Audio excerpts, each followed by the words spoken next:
Yego birashoboka ko umuntu yakorera Imana ari urubyiruko, kubera ko nibwo aba agifite imbaraga zose ashobora kubasha gukora ikintu cyose ashaka, kandi ikintu cyose yatekereje aragikora akakigeraho iyo ari urubyiruko. Rero no gukorera Imana uri urubyiruko birashoboka rwose, wabitekereje wabishatse birashoboka ko wabigeraho. Gusa harimo imbogamizi ariko tutavuga ko zikomeye zishobora gutuma urubyiruko rutabasha gukorera Imana.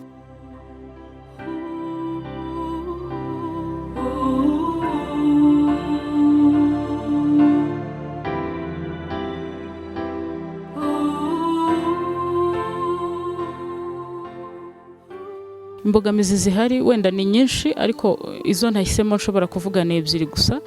Impamvu ya mbere cyangwa se imbogamizi ya mbere mbona ishobora gutuma urubyiruko rutabasha gukorera Imana nk'uko bikwiriye ni ikintu cya mbere cyitwa kutarerwa mu mwuka. Akenshi usanga urubyiruko rw'ubu ngubu ugasanga umuntu ari muri korali, ugasanga umuntu ni umuvugabutumwa, ariko mu by'ukuri atarigeze arerwa mu mwuka. Nshaka kuvuga ko atigeze agira umubyeyi wo mu mwuka umwigisha, umwereka ibyo agomba gukora, umwereka ibyo agomba kuvaho, umwereka ibyo agomba kuyoboka, mbese ngo amwigishe neza, amubere umwarimu wo mu mwuka. Ahageze aba ari ku kigero gikwiriye. Usanga urubyiruko rwinshi rwaragiye ruhura n'icyo kibazo cyangwa se n'iyo mbogamizi yo kutagira umubyeyi wo mu mwuka. Iyindi mbogamizi ya kabiri urubyiruko ruhura nazo rugatuma batabasha kuba abakozi b'Imana nk'uko bikwiriye ni ukudahindura sosiyete. Ugasanga urubyiruko rw'umukobwa cyangwa se w'umuhungu arakijijwe, ariko nimba yari ari mu kigare cy'abantu banywa itabi akigumyemo, nimba yari ari mu kigare cy'abantu banywa inzoga akigumyemo. Ni ukuvuga ngo arakijijwe ariko ntiyahindurira ya sosiyete. Rero iyo ni imbogamizi ituma urubyiruko nyine rutagera ku kigero nyacyo, kubera ko abatahinduye ikigare yari arimo kiramukurura, kuko abatari yagira imbaraga zo kuba we ahubwo yagikurura.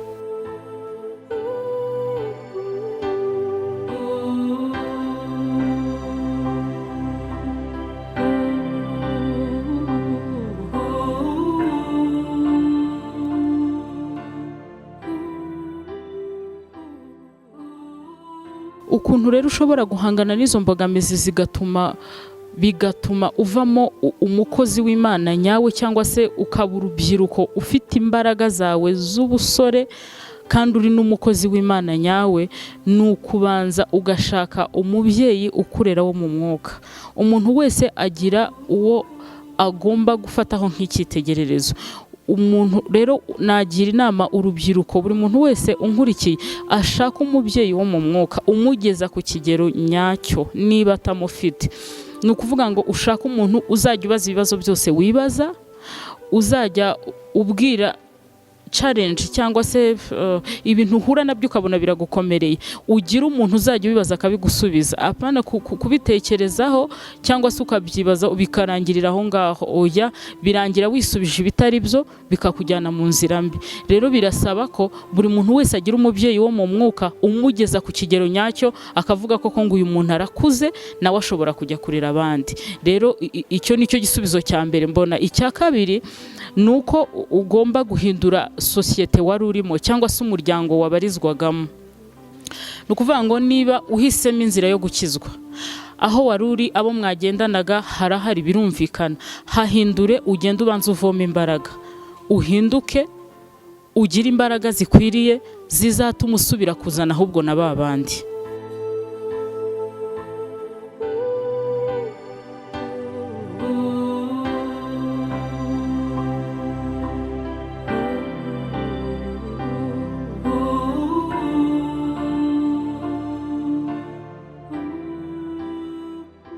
Yego nibyo, urubyiruko rukijijwe rwakubaka umuryango nyarwanda.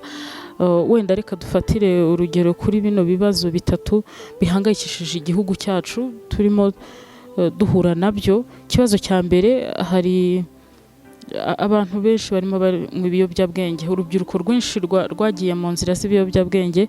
Hanyuma icya kabiri, abangavu barimo baratwara inda zitateganyijwe cyane. Hanyuma ikindi, abantu nyine barimo barahura n'ibibazo by'ubukene. Rero urubyiruko rukijijwe hari ukuntu rwafasha umuryango nyarwanda muri bino bintu uko ari bitatu. uko mbibona ni ukuvuga ngo urubyiruko rukijijwe hari ahantu ruba rwaravuye, hari ahantu ruba rwarageze. Ndavuga ku rubyiruko nyarwanda rwakijijwe neza, atari babandi tuvuga ngo se runaka arakijijwe ariko hari ibintu runaka turi kumubonaho bitagaragaza ko akijijwe.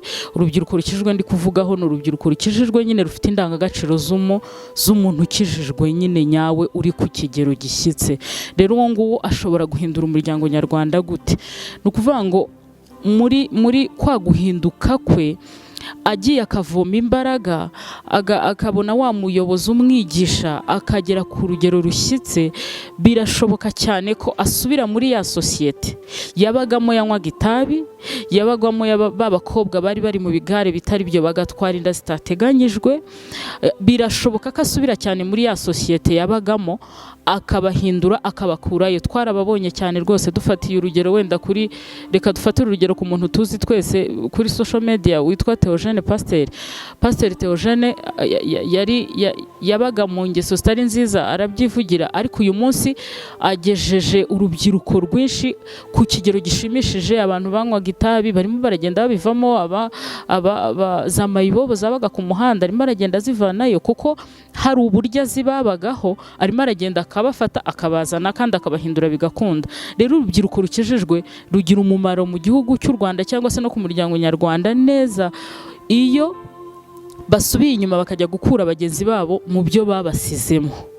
Hanyuma urubyiruko rukijijwe rugomba kuba nyine ari smart inyuma, ari smart mu mutwe, bakihangira imirimo, bakivana mu bukene. Umuntu ukijijwe ntabwo ari wowe umukene, ahubwo umuntu ukijijwe agomba kunakora akagera ku bintu bikomeye, akabona amafaranga. Aho ngaho bita binamworohera rero kubwiriza bagenzi be. Birashoboka rero rwose ko urubyiruko rukijijwe rushobora kugira umumaro ku muryango nyarwanda. Murakoze cyane.